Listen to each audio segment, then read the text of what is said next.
నిరోధక వ్యాధితో పోరాడుతున్న ఏపీ డిప్యూటీ సీఎం పవన్ అభిమాని నిరంజన్ ను నిర్మాత బండ్ల గణేష్ పరామర్శించారు. హన్మకొండలోని నిరంజన్ నివాసానికి వెళ్లిన ఆయన బాలుడి ఆరోగ్య పరిస్థితిని అడిగి తెలుసుకున్నారు. అనంతరం పవన్ స్ఫూర్తితో పరమేశ్వర ఆర్ట్స్ ప్రొడక్షన్ తరపున నిరంజన్ తల్లిదండ్రులకు 5 లక్షల రూపాయల ఆర్థిక సాయాన్ని చెక్ రూపంలో అందజేశారు. ప్రేమతో సార్ వచ్చి ఇంత దూరం వచ్చిందంటే నాకు చాలా కడుపు నిండిపోయింది. నేను చూడంగానే తక్షణంగా, ఎందుకంటే అక్కడ నా గబ్బర్ సింగ్ ఆ ఫోటో చూడంగానే నా ఫోటో ఇట్లా చెల్లించింది. నిజంగా ఆ గబ్బర్ సింగ్ సినిమా తీసింది నేనే. ఆ సార్ నాతో ఇచ్చిండు, ఆయన ఇచ్చిండు. నువ్వు ఆరోగ్యంగా ఉండాలి, బాగుండాలి, దేవుడికి అన్నీ మెచ్చ చేస్తాడు. ఏమా ఆయన ప్రేమ చూడ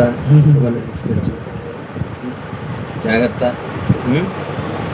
నాన్నకు 5 లక్షలు చెక్ ఇచ్చిపోతున్నాయి. ఇప్పుడు ఏమ్మా అవి బ్యాంకులోకి వచ్చిందడే, అవి ఎవ్రీ మంత్ నువ్వు ఉంచుకోవాలి. ఇప్పటికీ ఏమ్మా మంచిగా పవన్ కళ్యాణ్ అభిమానులు కానీ అందరూ నీకు అన్ని విధాల సహకారం ఉంటుంది.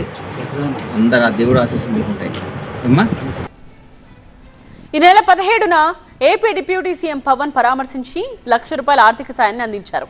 పవన్ కళ్యాణ్ పర్యటనతోనే ఈ విషయం తన దృష్టికి వచ్చిందని బండ్ల గణేష్ తెలిపారు. నారా భువనేశ్వరి జన్మదినం రోజు ఇక్కడికి వచ్చి 5 లక్షల రూపాయల సాయం అందించడం సంతోషంగా ఉందన్నారు. బాలుడు నిరంజన్ త్వరగా కోలుకోవాలని మనస్ఫూర్తిగా కోరుకుంటున్నట్టు బండ్ల గణేష్ తెలిపారు. అంటే ఈరోజు నాకు దైవ సమానులైన శ్రీ నారా భువనేశ్వరి గారి జన్మదినం. ఆ జన్మదినం రోజు 5 లక్షల రూపాయలు తీసుకొచ్చి ఆ బాబుకు అందజేస్తే నా హృదయం ఎంతో ఆనందపడుతుందని యాక్చువల్గా రేపు వద్దాం అనుకున్నాను. కానీ ఈరోజు వచ్చి ఆమె బర్త్డే మా హీరో గారి పవన్ కళ్యాణ్ గారు వచ్చి వెళ్ళిన ఆ బాబుకి నేను ఇవ్వాలని చెప్పి 5 లక్షల రూపాయలు అన్నీ ఆ బాబుతో మాట్లాడటం జరిగింది.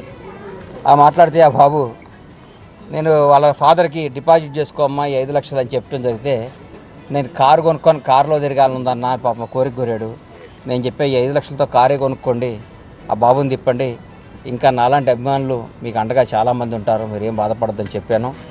ఆ బాబుకి బాగుండాలని మనస్ఫూర్తిగా కోరుకుంటూ మీ అందరి సమక్షంలో వాళ్ళ నాన్నగారికి నా పరమేశ్వర ఆర్ట్ ప్రొడక్షన్స్ నా బ్యానర్ తరఫున ఈ 5 లక్షల రూపాయలు అందజేస్తున్నాను.